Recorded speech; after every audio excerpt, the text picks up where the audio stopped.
Oi, oi pessoal, bem-vindos ao Unboxing, o podcast que convida você a explorar a caixinha de surpresas que é a vida. Quem não quer uma empresa com pessoas engajadas e felizes, com cultura sustentável e impacto positivo? O nosso convidado de hoje é o próprio Culture Hacker. Já viveu muitas vidas dentro dessa, de executivo, a empreendedor, escritor e ariano estudioso do mundo místico. Bem-vindo ao Unboxing, Mauro Pérez! Ai, que bom! E aí, que você Liz, é um tá prazer aqui. estar com você. Prazer te receber no Unboxing, bem-vindo. Muito obrigado, Você um sabe prazer que enorme estar aqui. eu nem sabia que você era tão místico quanto você é, mas já tinha o oráculo do pão aqui pra você. Já vai tirar logo assim de cara, não? A gente normalmente tira no final, mas se No quiser já final, não, começar, a vambora. gente tira. Que Não, aí fica reverberando nossa conversa e ele isso aí. sabe a mensagem que a gente precisa. Vamos seguir o teu ritual. Não, maravilhoso, não tem ritual. Mauro, eu tô muito feliz de ter você aqui. Eu adoro que a gente se conheceu de uma forma orgânica, né? Que hoje em dia é tão difícil conhecer Verdade. pessoas no orgânico. A gente é alumni da mesma faculdade e eu adoro esse meio termo que a Babson faz das pessoas, porque todo mundo que eu conheço que já passou por lá tem uma história incrível e sempre tem esse espírito empreendedor, mesmo trabalhando em empresa. Então, Sim, foi uma verdade. experiência muito boa ir pra lá, né? Para mim foi um divisor de águas, assim, foi maravilhoso. Eu acho que o principal, para mim, mais do que o aprendizado que é Acadêmico. maravilhoso, acadêmico, é a gente tirar um pouco do complexo de vira-lata do brasileiro, né? Que a gente Muito. acha que quem está nos Estados Unidos está muito na frente, é muito melhor, e quando a gente vai para lá a gente vê que não, Não estamos pra trás. muito pelo contrário, o brasileiro tem muito mais jogo de cintura, trabalha mais do que quando realmente, obviamente, um brasileiro Sim. que está disposto, ele trabalha mais, tem mais criatividade, consegue fazer mais coisas, porque a gente foi forjado na dificuldade aqui no Brasil, né? Sim. Sem planejar. A necessidade, A né? necessidade. Então, isso foi maravilhoso. Quando eu voltei, depois de um tempo, para mim foi excelente. A minha relação com, obviamente, as empresas e as pessoas executivas americanas mudou muito depois disso. Né? E é engraçado porque é difícil ter faculdades, talvez hoje em dia não tanto, mas é difícil tradicionalmente a faculdade de administração ser tão focada no empreendedorismo, né? Exato. E essa foi a minha escolha mesmo, assim, eu escolhi Babson por causa disso, né? Porque quando eu apliquei, eu estava ainda em dúvida que universidade eu aplicava, mas daí eu sempre adorei empreendedorismo, sempre tive isso muito forte, falei, eu quero ir na melhor, então foi Babson, foi a melhor escolha. Eu zero escolhi por conta do empreendedorismo. Na verdade, de todas as faculdades que eu apliquei, Babson foi a única que eu não tinha visitado. Sério? E eu acabei indo para lá porque eu gostava dessa mistura do currículo de administração, mas também com aulas mais liberais, de artes liberais, né? Sim. Que eles têm no mix do currículo. E acabei indo por causa disso, que eu queria a estrutura de business, mas ao mesmo tempo queria poder estudar outras coisas, tipo psicologia, literatura e tal, e ela dava essa abertura. Essa possibilidade. Mas é engraçado. E é engraçado porque hoje você é empreendedor, né? Co-CEO da Ópera, mas quando você era pequeno, você não imaginava que você ia ser empreendedor? Não, nunca, sendo bem sincero, nunca fui aquele uma vez eu já vendi gibi na rua, assim, os gibis antigos, mas eu nunca fui aquele aquela criança que, vou criar barraquinha de limonada e vender e fazer milhões e assim por diante. Na verdade, não tinha essa veia. Acho que eu era uma criança normal que sonhava em ser bombeiro, policial, astronauta. As profissões que, obviamente, a gente... Mais tradicionais de mais criança. tradicionais de criança. Nunca tive essa veia mesmo. Acho que essa veia começou a aparecer mais quando eu entrei na faculdade, né? Que também foi por acaso, eu nunca falei assim, vou fazer administração de empresas. Na verdade, eu tinha 17 anos, eu não tinha a menor ideia do que eu queria fazer, né? Acho difícil alguém ter também, né? Não, tem uns premiados que tem, assim, que sorte. Desde eu vou ser médico, desde que tem 3 anos. Não. Para mim é gente premiada que nasceu Exato. Com esse dom. Eu não fazia a menor ideia e acabei prestando GV, entrei na GV, mas daí eu adorei, assim, eu conhecia pouco sobre administração, mas eu adorei o mundo de negócios, o que vinha, adorava ler sobre Taylor, sobre as teorias de administração, até contabilidade eu adorava, né? Nossa, esse eu não adorava. Não, eu gosto de números. Esse Daí eu não adorava. eu até contabilidade. Então, e a partir daí que eu comecei a abrir os olhos para negócios, assim por diante, e ter, apesar da primeira fase da minha vida foi mais sendo como executivo, né, funcionário, mas sempre rodava em paralelo o bichinho do empreendedorismo. A gente acaba tendo muitas ideias, né? Até quando você ficou muitos anos na mesma empresa, né? Você ficou 12 Sim. anos na mesma empresa. Isso é uma raridade hoje em dia. Ah. Conta como foi isso. Pô, mas na verdade no começo não foi assim não. Eu fiquei bem no começo, eu passei por várias empresas, ficava 2 anos no começo, né? Quando eu saí da faculdade, eu fui morar no Nordeste. Aí voltei, entrei na Arthur Andersen, que é a Accenture hoje, né? Sim. Como consultor, daí fui para a CIA como trainee, trabalhei na Microsoft, aí eu fui para a Babson, daí sim eu fiquei... Então a minha experiência era mais ou menos de 2, 3 anos. Aí na volta, daí eu acabei ficando 12 anos na International Data Corporation, na empresa. Eu comecei trabalhando nos Estados Unidos, depois fui transferido para o Brasil, mas era uma empresa que eu me identificava muito, adorava, adoro até hoje, é uma empresa que eu tenho muito carinho. Que legal. Eu gosto de tecnologia, adoro, e a EDC é uma empresa que você te permite estudar, ver tendências, o tempo inteiro estar estudando, então isso sempre me fascinou. E era uma empresa com uma alma feminina, assim, é uma empresa Que legal. mais humana, era uma empresa de capital fechado, então não tinha aquela pressão de trimestral, né? Então era uma empresa que acolhia as pessoas e fazia um trabalho fantástico, então foi... Mas mesmo assim eu tinha negócios em paralelo rodando, né? Eu era executivo com negócios em paralelo, porque eu sempre gostei disso, né? Não tinha muito tempo para o sono, então. Eu dormia pouco.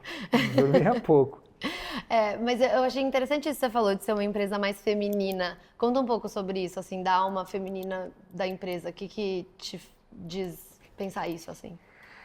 Ela era uma empresa que, primeiro, né, ela permitia, nos Estados Unidos principalmente, a mulher, naquela época, trabalhar meio período, por exemplo, né? Uma mulher que teria que cuidar da família, assim por diante. Ela tinha uma proporção de homem e mulher bem equilibrada também. E era uma empresa carinhosa, que cuidava das pessoas, né? Eu lembro até hoje, quando eu comecei a trabalhar lá nos Estados Unidos, o presidente, que era o presidente da IDC e IDG, que é um grupo bem grande, né? Ele veio, assim, eu tinha 6 meses de empresa, ele veio na minha baia entregar o bônus, falar Mauro do Brasil. Ai, que legal. Ele me estudou para falar comigo, foi uma coisa assim que é inesperada, assim, né? Numa empresa enorme, o presidente vir... Obviamente ele não consegue fazer isso no mundo inteiro, mas com cada funcionário dos Estados Unidos ele faz isso. Que legal!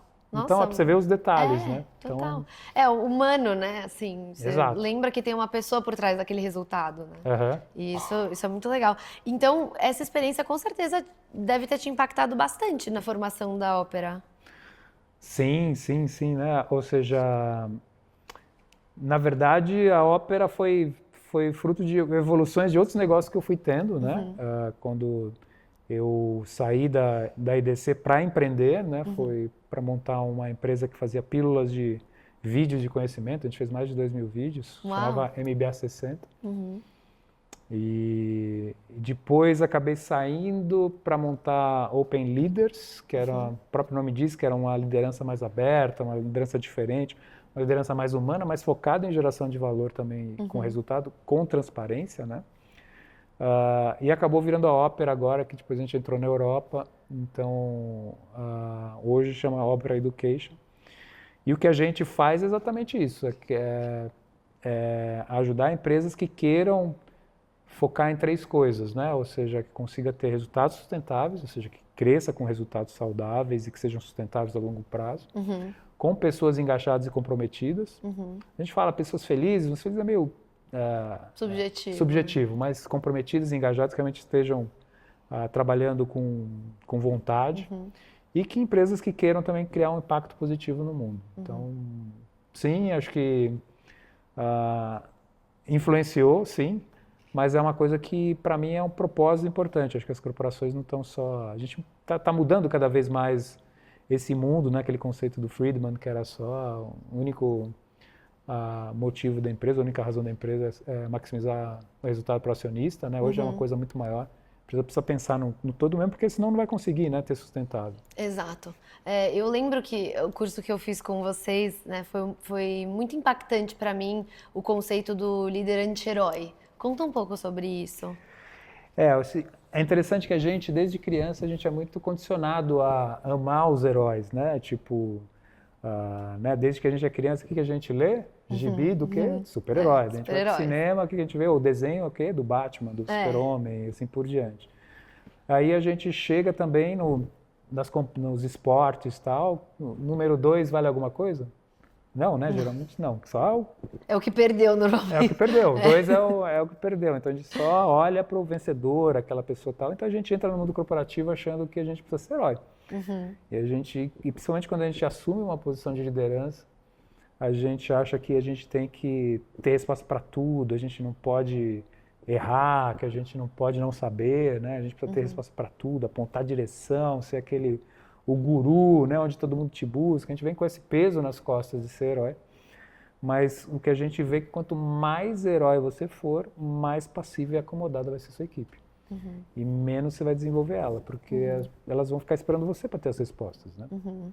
E isso eu aprendi, Elisa, muito na verdade, depois de sair do mundo executivo, porque eu tinha um nível de heroísmo alto. Aliás, a gente pesquisa as pessoas que a gente dá curso, né? E 80% das pessoas se autoavaliam heróicas, né? E eu era um líder herói também, que eu queria ter. Mas aos poucos eu fui aprendendo, mesmo na EDC, quando eu assumi a posição de Country Manager no Brasil. O primeiro ano eu recebi as metas, né, do país e tal. Passei 3 dias estudando para ver como que a gente vai fazer, estratégia, tática, que cada um ia fazer, depois apresentei para a equipe e tal. Aí eu vi que, obviamente, tinha engajamento, mas o engajamento não era tão grande, daí eu descobri. No segundo ano eu falei, não vou fazer mais isso, né? No segundo ano eu peguei, gente, vamos aqui, montei Por que não usar todas as mentes que você tem, né, à sua disposição? E ficou muito melhor do que eu fazendo sozinho e as pessoas se engajaram muito mais, né? Sim. Então, esse é o conceito de rasgar, o que a gente fala, se você quiser realmente ter um time com autonomia, engajado, você tem que rasgar a sua capa de herói e de heroína. Não é fácil, mas você precisa fazer isso. E você acha que esse é o maior to-do para quem acha que ter um time autogerido é utópico? Eu acho que é preciso conceituar o que é autogerido. Autogerido não é que não existe o líder, né? O líder vai ter um papel diferente, né? Ele não vai ser aquela pessoa que vai ficar batendo tambor ou ficar microgerenciando, controlando as pessoas para elas fazerem o que tem que ser feito, né? Autogerido significa que as pessoas têm tão claro para onde vão, por que vão, com quem que eles vão, o que eles podem fazer, o que não podem, né? Qual caminho ir, o papel de cada um, que eu como líder não preciso ficar ali no pé, né? Mas o conceito do anti-herói é isso, é primeiro para você ter uma mentalidade de empoderamento. Se você não tiver essa mentalidade de empoderar, de abrir mão de controle, e isso requer rasgar a capa de herói. Rasgar a capa, Então, se você não quiser empoderar, você nunca vai ter um time autogerido. Você vai ter que ficar ali trabalhando 14 horas por dia, 15 horas por dia, se matando. E com resultado que não vai ser tão fantástico se você conseguir efetivamente ajudar as pessoas a dar o que a gente chama de alinhamento e governança, né? Ou seja, quanto mais autonomia você quiser dar, mais isso tem que vir acompanhado de alinhamento e governança. Sim, claro. E é engraçado porque chega uma hora que isso se estabelece com naturalidade, vira parte da cultura, né? E aí a empresa meio que passa a ser o comum trabalhar dessa maneira. Exato. Mas não é tão fácil assim, porque isso requer... quando a gente primeiro precisa conceituar time, né? E eu gosto muito de dividir o que a gente chama, as empresas trabalham como bando, ou como grupo, ou como time. Um time é isso, que existe muito alinhamento, muito governança, todo mundo sabe o porquê que está fazendo, o que tem que fazer, para onde quer chegar, quais são as metas, o caminho é construído coletivamente, né? Ou seja, tem uma missão em comum, os valores, todo mundo sabe, né? Mas eu digo que não é tão comum, porque as nossas pesquisas com mais de 900 pessoas aí nesse último ano que passaram pelos cursos, a gente pergunta quantas delas sabem de cor os valores da empresa. Sabe quantos por cento sabe? Quanto? 24% só Nossa, sabem os valores. baixíssimo. Baixíssimo, as pessoas não sabem, né? É baixíssimo porque assim, eu imagino que quando você busca trabalhar num lugar, essa é uma das primeiras coisas que você deveria querer olhar para ver se você está alinhado, Exato. né? Porque se a empresa coloca um valor ali que bate de frente com um valor pessoal seu, vai ser muito difícil você ter assim... Um match cultural mesmo. Um fit match cultural, É. né? Então, o fato de não saber é como é que você assina um contrato sem saber a cláusula que você está Exato. assinando, né? Mas eu vou além disso, né? Eu sempre brinco, né? Nos cursos a gente fala assim, você entraria num ônibus, acho que você vai pegar um ônibus na rua, não tem placa, você entraria no ônibus? Não. E você acha que as pessoas entram nas empresas... Você acha que tem placa no ônibus? Não tem, as empresas não têm placa no ônibus. Algumas têm o propósito, né? Mas também o propósito está mais ou menos nessa faixa, das pessoas sabendo de cor o propósito. Nossa, que loucura! É uma loucura mesmo. E você acha que isso é uma responsabilidade de, tipo, liderança? Assim, os executivos C-suite precisam estar mais atentos a comunicar isso? Ou às vezes a empresa, nem a própria empresa tem isso claro? Algumas não têm, né? Algumas têm alguma frase na parede que as pessoas nem entendem direito o que é. Mas as empresas não fazem um bom trabalho de comunicar. Boa parte das empresas tem hoje, né? Mas elas comunicam mal. E não adianta falar assim, na convenção anual comuniquei, tá bom, né? Daqui a um ano a gente comunica de novo. Cultura é uma coisa que precisa ser vivida, regada, né? e regada, e cuidada, e plantada, porque senão senão a cultura se amolda, se você não tiver ali em cima realmente a alta gestão, a liderança preocupada com a cultura da empresa e investir nisso, a cultura, de alguma forma, vai tomar a empresa sem que você queira. E eu acho interessante também quando a gente pensa sobre, além de ter todo esse movimento, né, já acontecendo de falta de clareza, de propósito, valores e tudo mais, existe uma questão de um gap entre gerações, né, que hoje, dentro de uma empresa grande, falando assim, você tem... Desde o baby boomer até o geração Z vindo. Então, como que você acha que isso contribui, assim, para essa confusão toda? Contribui muito, assim, se você puder olhar para isso, né? Porque eu acho que as gerações, né? Tô falando na média, obviamente tem gente diferente de todo lado, né? A geração mais antiga dos boomers, enfim, né? Eles têm muito o pragmatismo, o resultado na cabeça, que é importante. Sim. E essa nova geração tem muito mais o idealismo, aí o propósito, a questão do impacto positivo e assim por diante. Que é importante para uma empresa hoje ter isso também. Mas você ter só o idealismo e sem o pragmatismo não funciona, não dá certo, não voa. A empresa precisa ser sustentável, precisa dar resultado. Lógico. E hoje ter só o pragmatismo, sem ter esse idealismo, a empresa não atrai mais talento, não atrai nada. Então, essa combinação é maravilhosa se você puder aproveitar dela, né? Fazer com que essa nova geração aprenda o pragmatismo, porque também não adianta nada... Não. Precisa resultado no fim do dia. Muita gente fala assim, eu quero mudar o mundo, mas não arrumo minha cama, né? Aquela história lá que tu me fala. Exato. Né? E não adianta nada também o seu sol e não ter essa visão mais... que essa nova geração traz, que acho que é super benéfica. Então, tem que saber trabalhar. E, obviamente, tem que ser... Essa geração exige uma liderança diferente, né? Uma forma de liderar diferente. Não adianta a forma de liderar. Eu gosto muito do exemplo do Bernardinho, né? O Bernardinho é um exemplo típico disso, né? O Bernardinho era um carrasco com a equipe de vôlei há 20 anos atrás. Hoje em dia ele não ia poder. Hoje em dia ele não consegue. Ele fala assim, hoje eu tenho que adaptar a minha linguagem, a minha forma, porque a nova geração não aceita a minha forma de liderança antiga. E aí tem muito líder que ainda quer fazer a liderança da forma antiga. E não vai funcionar mesmo. Aí você desmotiva, vai ter assédio, vai ter um problema. Então Agora, isso não furta um líder de cobrar resultado, né? Claro. Então o que eu sempre falo como é que você faz essa nova geração trabalhar? Primeiro que eu falei, muito alinhamento, propósito, o porquê que tem que ser feito, construir junto e criar os acordos coletivos, né? Que eles participem dos acordos. Uma vez que você tem os acordos combinados, o líder tem que pedir permissão para ser duro. Daí fala assim, eu brinco com o líder hoje, ele precisa ser soft com as pessoas, mas hard com os acordos. Né? E com essa nova geração chegar assim, olha, nós aqui combinamos esses acordos, eu como guardião dos resultados, da cultura e tal, eu vou ser duro na cobrança. Posso ser duro na cobrança? Aí a nova geração fala, pode, porque entendi o porquê. E quando ele vai ser duro na cobrança, ele não vai ter problema, né? Sim. Agora, o que acontece muito hoje eu não dou o propósito, o porquê que a pessoa tem que fazer. A empresa não tem uma placa de ônibus bem definida. Os valores são quase nenhum conhecidos. As metas não são bem comunicadas.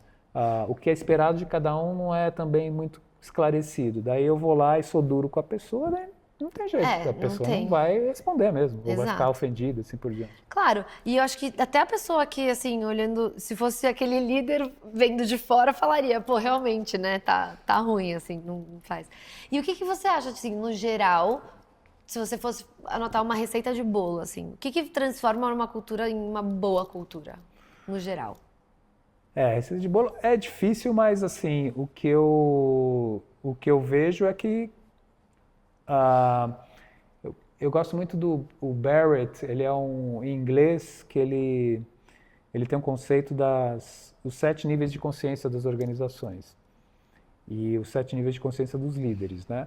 Então, para você mudar a cultura, você precisa ampliar a consciência das pessoas, da liderança. Se tu for um líder, se você tiver uma empresa com uma liderança ogra, né, com ainda nos idos antigos, né? Eu lembro meu pai no escritório, eu lembro quando era criança, eu visitava ele, tinha uísque na mesa e as pessoas fumavam. É tipo Mad Men. Nas mesas, era Mad Men. Mas era ok, a cultura era assim, né? Mesmo. E a cultura mudou completamente. Então, uma cultura saudável hoje, ela é uma cultura que precisa se adequar para os novos tempos, né? E esses novos tempos é que ela seja novamente inclusiva, que as pessoas se sintam pertencentes.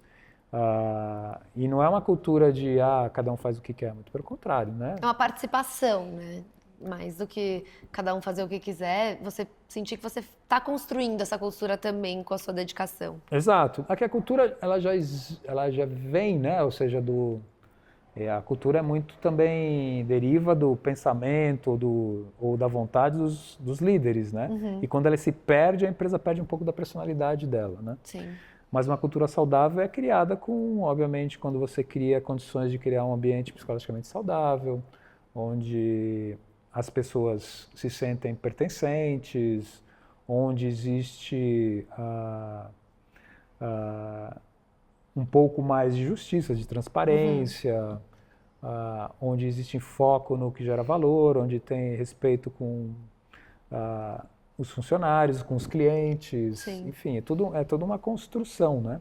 De preocupação.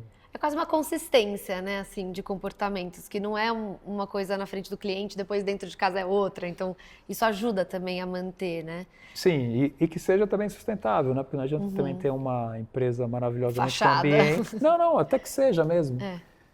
Mas que não dê resultado também, porque daí a empresa não sustenta, né? Tem um monte de empresa que... Eu conheço várias empresas, até startups, que as pessoas amavam, né? Trabalhar lá dentro, é um ambiente maravilhoso, criativo, todas as pessoas tinham espaço de crescer, preparar, mas não tinha alinhamento de governança, a empresa quebrou. E aí todo mundo ficou feliz quebrado. Então precisa ter Por isso que eu falo, acho que a cultura saudável é que tem o pragmatismo, mas tem o ideológico caminhando juntos, né? E aí sim é uma empresa que é sustentável. Eu acho que é interessante que a gente falou um pouco sobre a parte de atrair, né, novos talentos e talentos jovens, mas também tem o lado da retenção, né, desse talento jovem. E acho que essa é a parte onde todo esse trabalho, né, de se organizar para atrair, depois você vê o reflexo disso na retenção, né? Total, né? Mas por isso que eu digo que tem uma empresa que a gente usa como case, né, nos nossos cursos, tal, que é a Casa Mendes Gonçalves. É uma empresa em Portugal que fabrica produtos de alimento, pimentas, vinagres e um monte de coisa. E essa é uma empresa que realmente assim eu gosto de usar. Eu tive lá em fevereiro visitando eles e conversando com as pessoas. E é uma empresa, foi a única que eu vi até hoje, que quando eles mostram o que a empresa faz para a sociedade, para o entorno, todos os projetos que eles têm, tem candidato que chora. Nossa! Chora de emoção. Que coisa. E é uma empresa que os líderes falam assim, né, eles têm que mandar as pessoas embora para casa, porque as pessoas estão tão empolgadas, falando, não, eu vou trabalhar mais porque a empresa vai impactar mais gente, vai ter mais impacto na sociedade, no mundo. Que loucura. E não é uma ONG, é uma empresa que produz alimentícios e tal, né? Entendi, Então, por isso que eu digo que precisa ter esses dois lados. A empresa que não tem impacto positivo hoje vai ter dificuldade de reter pessoas, de Sim. contratar talentos. Precisa ter esse equilíbrio. Mas ter só... Agora eu conheço outra empresa que ela está 4 anos não dá resultado, mas é super ideológica e trabalha nisso, mas está sofrendo. Então Entendi. tem que ter esses dois. Claro, Como a gente, né, na nossa Sim, vida, é isso a aí. gente precisa. E é até uma boa transição para a minha próxima pergunta, porque no unboxing, um dos conceitos que o unboxing é baseado é no Bagua, né, da roda da vida. Sim. Para quem deve ter visto em coaching, né, que tem as nossas áreas da vida e tudo mais. E ele fala no unboxing que a gente é muito mais do que uma caixinha, né? E eu sempre vejo que é muito nítido em pessoas de sucesso no mundo corporativo ter hobbies que sustentam esse outro lado da vida, né? Quais são os seus hobbies? Uau, eu gosto de muita coisa, né? Para mim, esporte é uma coisa que sempre foi minha paixão, sempre amei esporte. Todos os esportes que você possa imaginar, eles assim, radicais, não radicais. Qual o mais radical que você já fez? Eu fiz muitos anos de parapente, voei. Meu Deus! Voei muitos anos de Realmente? parapente. Mas já fiz wind, mergulhei, surf, tudo que você possa imaginar. Que Eu brinco legal. que eu tenho um depósito no meu apartamento lá que parece a loja da Decathlon. Assim. Um Todos monte de coisa. os tipos de asa possíveis. Mas hoje uma coisa que Seu lado ariano, né, meu Mauro? lado ariano. Mas o que eu amo fazer hoje é dançar.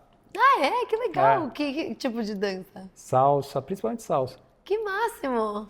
E o que você acha que, assim, desenvolve? Que lado, assim, prático da sua personalidade você acha que a dança te ajuda a desenvolver?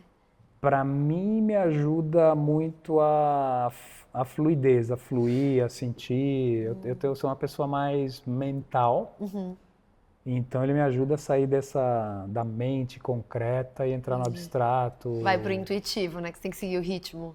Mas você sabe que tudo começou lá em Boston. Ah, Lá- é? É, Como assim? Conta! porque eu morava lá em Boston, perto de um clube latino, né? E eu tinha, bom, a gente estava lá Em Wellesley. em Wellesley, mas eu tinha muitos amigos latinos, venezuelano, Sim. colombiano. Geralmente Sim, o brasileiro, sim, quando sim. vai lá, faz mais amizade com os Exato. latinos, né? E na nossa faculdade tem um índice de Muito. estudantes internacionais enorme, então... E aí e esses amigos latinos, a salsa é muito forte, no Brasil é nada forte. né? não é? E lá, e na América Latina inteira é muito forte. Então as pessoas iam, a gente passava na minha casa, fazia um esquenta, ia lá para esse clube latino e eu via todo mundo dançando e eu ficava lá olhando, adorava a música, mas não sabia nada de dançar. Eu preciso aprender esse Preciso negócio. aprender esse negócio. Daí eu comecei a ter aula lá. Ai, que legal. E aí quando eu voltei pro Brasil, eu adorei, comecei a fazer e até hoje eu faço assim, tenho aula, danço, já fui para congresso fora. Que legal! E você sente que, de fato, assim, a mente relaxa? Ah, muito. Para mim é uma coisa que esquece, assim, eu apago. E mais do que isso, é uma transformação de humor, uma coisa impressionante. Você pode estar triste, cabeçado, estressado, você muda o humor, é uma coisa impressionante. Parece um portal, que uma hora depois você já está em Nossa, outro que estado legal, emocional. né?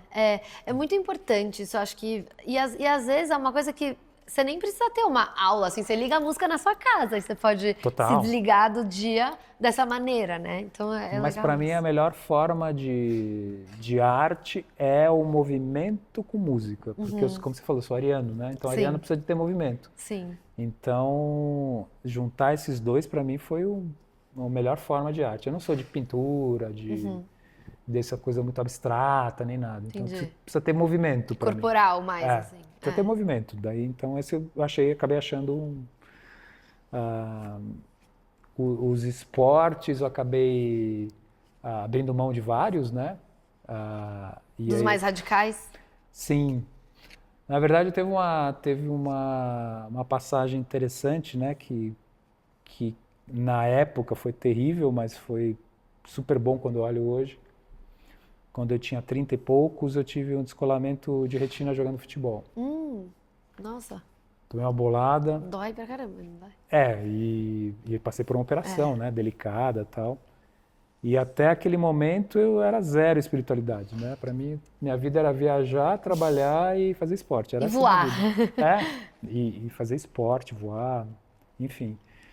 E aquele momento quando você tem uma operação dessa, operei, ficou zerado, mas você tem que tomar cuidado. Daí eu ia pro meu oftalmo, eu amava jogar squash, né? Ele falou Putz, se você tomar uma bolada de squash no olho, não, acabou. a bolada você pode até usar óculos, É. não tem problema, mas ela é muito de Agressivo, movimento né? e muito movimento, então você tem que tomar um pouco de cuidado, assim, de tomar tranco demais, que você não pode deslocar de novo. Sim. Então eu falava, posso jogar squash? Pode, mas com moderação. Eu falei, tá, mas não existe squash com moderação. Ainda mais faria no competitivo, falar com moderação, falando, não quero que até a final. Exato, ou joga ou não Carlos joga. Alcaraz. É por aí. Eu posso voar? Pode, mas você não pode cair forte, porque senão pode ter problema. Eu falei, pô, mas às vezes você cai mais forte, então... Não tem como controlar, assim, necessariamente, né? Posso mergulhar? Não, pode, mas não pode ir abaixo de 10 metros. Aí eu falei, então... E aí foi horrível, mas por outro lado foi mágico, porque daí eu comecei a entrar em interiorização, e aí começou a tentar me entender melhor, comecei a fazer terapia, e aí comecei a me interessar por esse lado mais místico, de estudar várias coisas, e acabou sendo muito bom nesse aspecto. E aí eu compensei pela dança, daí eu falei assim, a dança... Legal. Aqui ninguém vai me dar, podem pisar no meu pé, mas ninguém vai me dar uma cotovelada. Até pode acontecer, mas Pode, é raro, mas né? calma, né? Mas e você sentiu uma diferença, assim, depois que você começou a estudar mais esse lado místico, de espiritualidade, o que você sentiu que mudou, assim, na sua vida? Muita coisa, né? Porque você começa a entender sua reatividade, entender como é que você age, o porquê que você age. Você começa a ter, não entendo por que eu tenho esse tipo de pensamento. Você começa a... E na raiz, né, das coisas. Na raiz, e entendimento e tal. E até hoje, né? Eu nunca deixei de estudar, e nunca deixei de me interessar. Depois acabei estudando várias coisas. O que mais eu aprofundei foi numerologia. Hoje sou um numerólogo de hobby, né? Não sou... Não é minha profissão. Tá, já, quando a gente terminar aqui, você vai fazer umas contas pra mim. Mas eu já fiz muitos mapas de muita gente. Faço até hoje, Legal. né? Mas porque realmente ele é um veículo interessante de autoconhecimento para quem lê. E então me ajudou, comecei a fazer meditação, fiz vários modelos de meditação. Meditação ajuda muito, né? Você ter equilíbrio emocional. Sim, eu adoro, medito também. E pra você, por exemplo, alguém que tá passando por esse momento, que nem é um momento de virada que você passou na sua cirurgia, o que você diria que é um bom começo, assim? Tipo, a pessoa fala, tá, eu quero estudar mais espiritualidade ou me envolver mais nesse assunto, entender por que isso está acontecendo comigo. O que eu faço para começar a entender isso? Qual foi como você começou esse processo? Eu acho que não existe um caminho igual para todo mundo. Acho que depende muito da sua personalidade, né? E do que você já acredita também, né? Porque, muito também. sei lá, se você já é, sei lá, católico, às vezes você falar, vou ler a Bíblia, pode te ajudar. Se você Exato. Depende da sua gosta... crença, do que você te emocionaliza. Tem gente que se sutiliza com canto gregoriano, tem gente que se sutiliza com uma missa, tem gente que se utiliza num terreiro. Sim. Então não existe um caminho único. Sabe? Você sentir, né? Falar, isso aqui me sutiliza, me faz entrar em contato com algo maior que... Experimentar, né? E experimentar. E tem gente que fala assim, eu sou muito agitado, não consigo fazer yoga, por exemplo, que tem que ficar parado, né? Justamente o ficar parado às vezes é a melhor coisa para quem não consegue ficar parado. é parado. Mas tá bem, se não conseguir, tem a meditação do Osho, que ela é ativa. Então não existe um caminho, acho que você tem que experimentar vários caminhos, experimentar várias possibilidades e ver o que toca em você, né? Porque o que vai tocar em você não toca em mim, assim, que não toca com o outro, né? E é interessante, eu não sei se você sente isso nessa sua jornada, mas na minha, eu tenho fases também. Por exemplo, tem fases que eu tô escrevendo mais, aí eu me jogo na escrita e a escrita é uma forma de eu me conectar. Tem fases que eu tô mais assim, quero fazer mais yoga vinyasa, que é mais ativa. Depois, fases que eu falo, não quero escrever, não quero fazer yoga, mas eu vou jogar tênis e isso vira uma meditação pra mim. Sim, pode ser. Né? Então, tem gente que pode fazer mindfulness, que é lavar louça e estar 100% entregue, presente naquilo. Então não existe E tem gente que vai fazer isso e vai odiar, né? Sim. Então não tem um caminho, acho que cada um tem que buscar o seu mesmo, Mas né? tem que buscar, né? Tem que Acho que isso é o buscar. importante. Eu acho que, e a vida te leva a isso, né? Jung já falava da metanoia, né? Metanoia é aos 40 anos, geralmente, né? Sim. Hoje a gente vai viver mais, a metanoia acho que vai para 50, mas Ganhamos mais 10 anos aí. mas quando ele estudou, ele falava que o homem ou a mulher, né, aos 40 anos, entra na metanoia, que é justamente naquele momento que fala, eu tenho mais ou menos a metade da minha vida, e começa a ter um call para o seu self, né? Ou seja, uma chamada para você entender qual que é a tua essência, por que você está fazendo aqui, né? Afinal de contas, eu estou vivendo para quê, né? Vem essas crises dúvidas, emocionais que levam, impulsionam geralmente as pessoas a buscarem esse mundo interior, né? Sim. Mas é difícil, e algumas pessoas entram em depressão. E os psicólogos dizem que às vezes, eu estou torcendo para aquela pessoa entrar em depressão. Você fala, nossa, que isso é ruim, né? Falou, não, porque se ela entrar em depressão, ela vai começar a olhar para si, né? Olhar tal, e vai dar mais atenção para o seu mundo interior. Sim, né? eu tive uma terapeuta que falava, agradeça quando você está na crise, porque você tem que estar na crise para sair da crise. Exato. Né? Você não consegue sair da crise que você não está.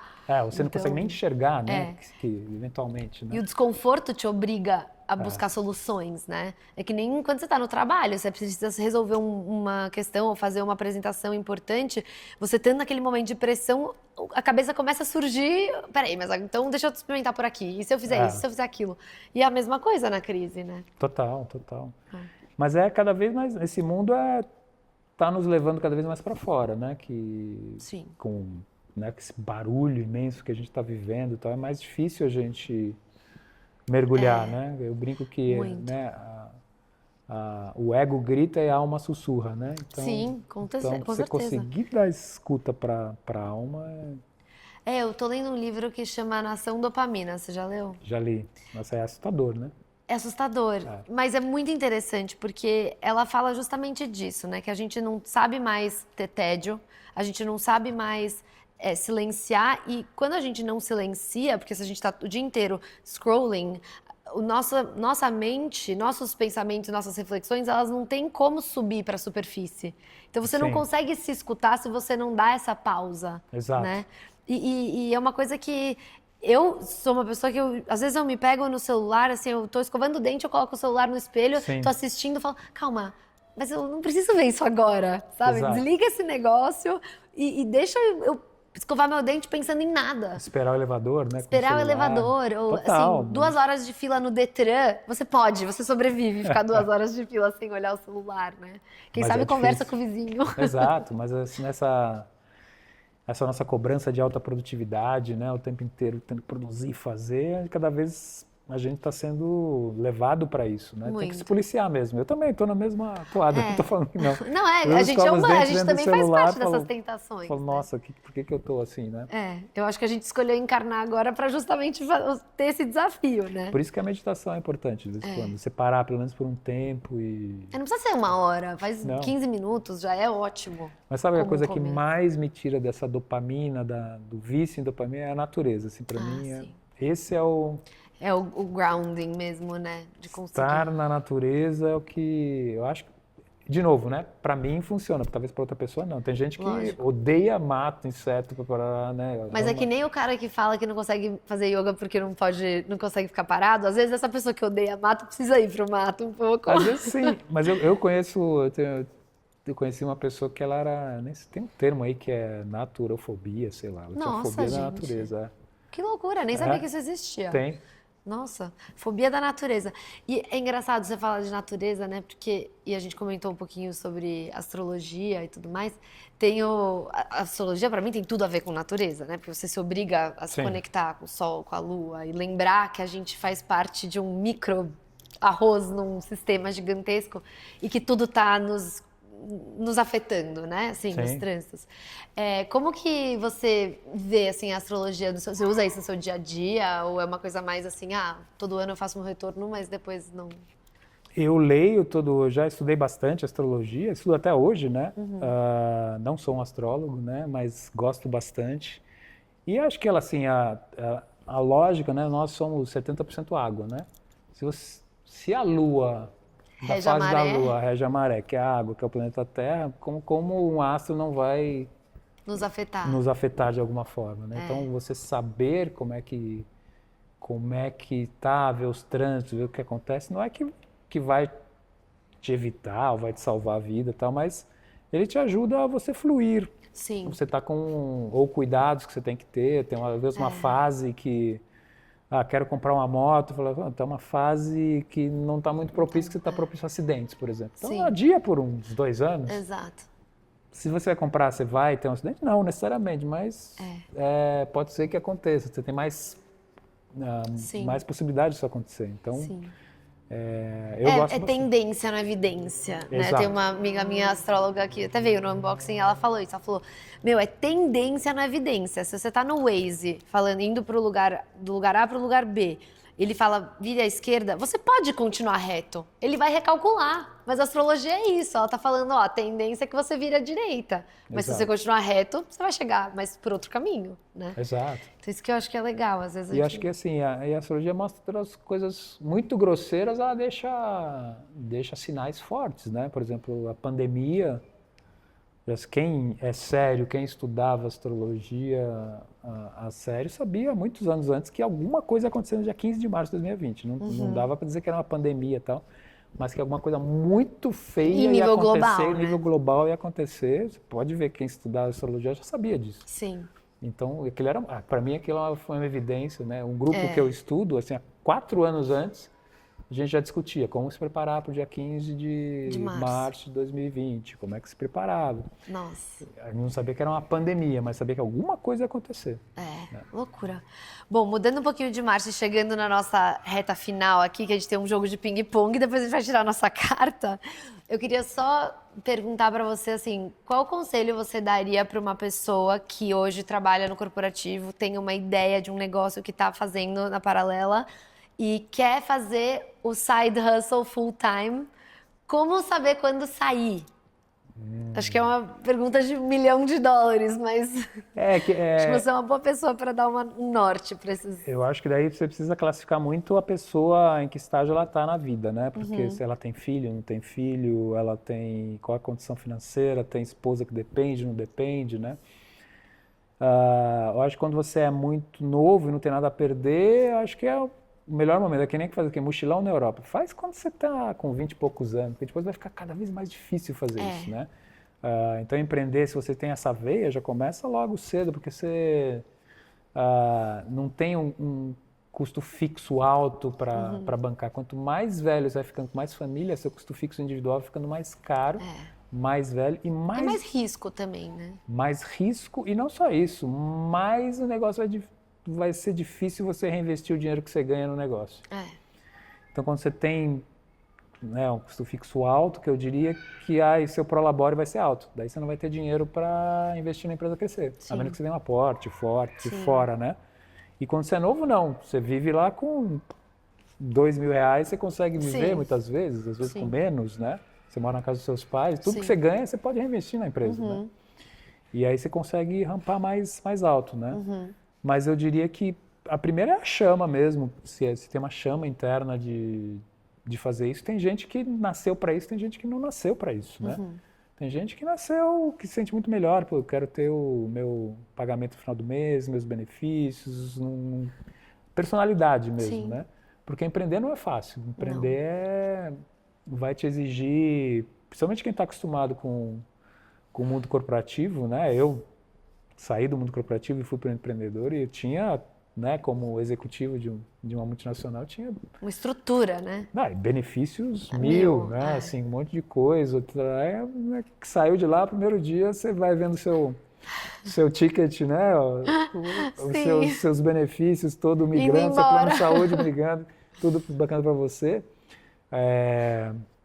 Você tem que ter fôlego para aguentar 1, 2, às vezes 3 anos sem tirar nada, às vezes, né? Sim. Você fala, não, meu negócio já vai sair lucrando. Poucos negócios saem lucrando de cara, né? De cara. A menos que você saia para empreender no serviço que tua empresa fazia, vendo um fornecedor da empresa. Sim, numa situação específica. Aí tudo bem, aí geralmente você faz, mas 90% não. Então, para mim, precisa ter um Ou você começa como é novo e aí vai em frente, não tem problema, que você tem custo fixo alto. Se você tiver um custo fixo alto, tem uma reserva para começar, Sim, né? sim. Para você não ficar com a cara no pescoço. Todo mundo fala assim, é muito legal você ter...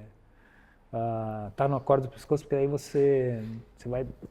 Né, É tipo a crise, né? você vai se virar e vai fazer, né, matar 10 leões por dia, porque você tem que fazer acontecer, mas não é bem assim na prática. O Não. desespero faz você fazer talvez coisas... e eu diria que 80% das pessoas volta para o corporativo, porque passa 1, 2 anos Sim. sem ganhar, o dinheiro acabou e volta, e acaba o Sim. sonho. Totalmente. Eu acho que isso é muito importante também da pessoa ter esse discernimento, né? De falar, será que isso é só uma ideia que hoje é legal, eu tô fazendo e tá indo bem, mas será que ela me mostrou que ela precisa de mim 100% do tempo? Ou dá pra aguentar um pouco mais, né, nesse equilíbrio? Eu acho que tem isso Exato. também. Mas hoje também, né? Ou seja, com o mundo digital, essa é a grande vantagem, né? Hoje você consegue ter um negócio em Sim. paralelo, digitalmente, começando em casa de fim de semana, né? Então você não precisa largar o seu emprego hoje. Então tem um monte de gente que eu conheço que é executivo e hoje tem canal no YouTube em paralelo que ele não aparece, né? Que ele é tudo e vai crescendo e vai montando e pode ter um negócio digital em paralelo mesmo. Então hoje é muito mais fácil isso, né? É mais viável, né? Mais viabilizado. Maravilha! Vamos jogar nosso ping-pong? Bora! Tá pronto?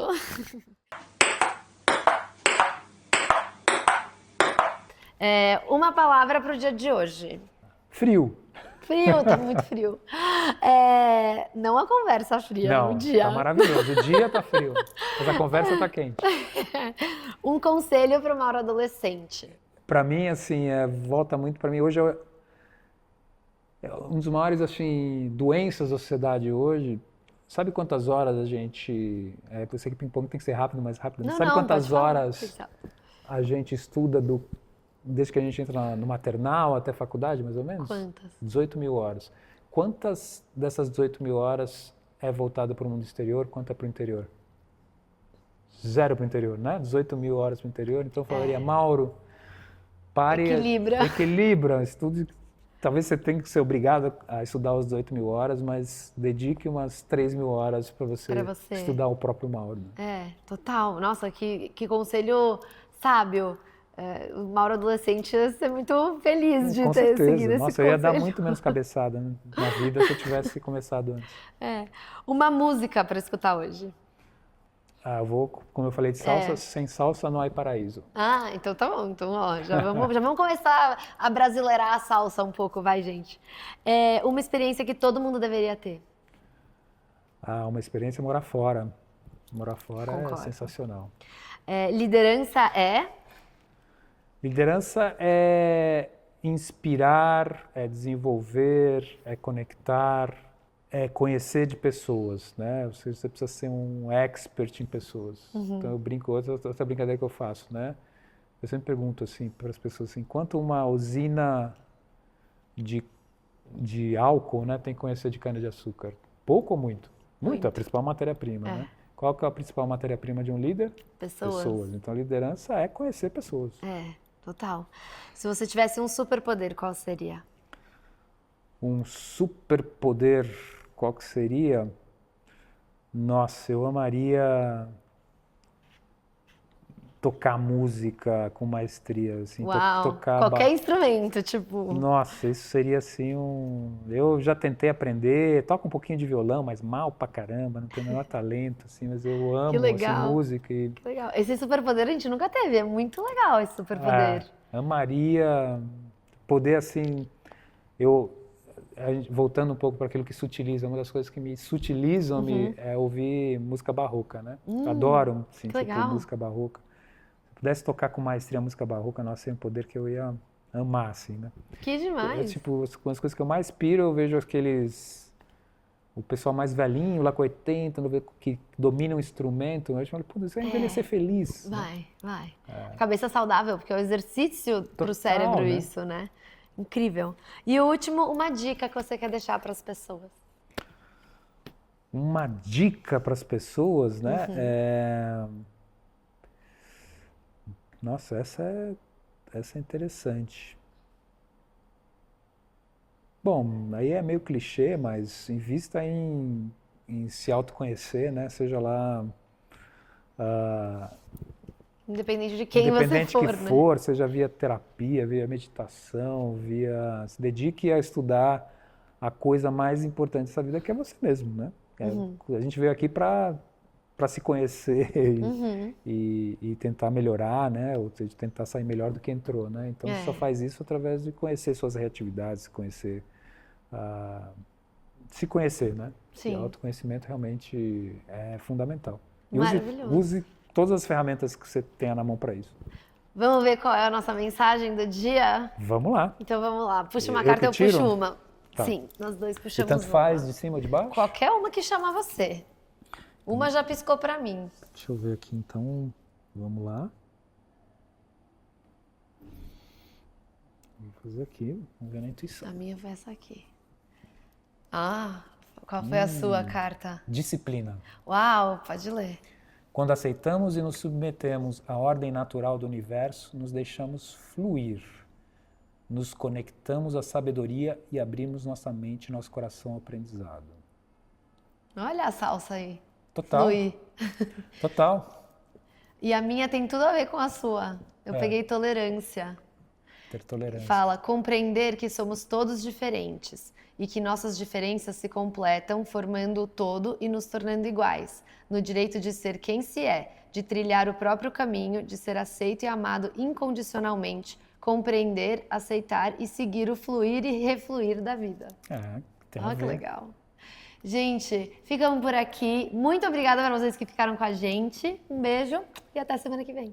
Obrigado, pessoal. Prazer.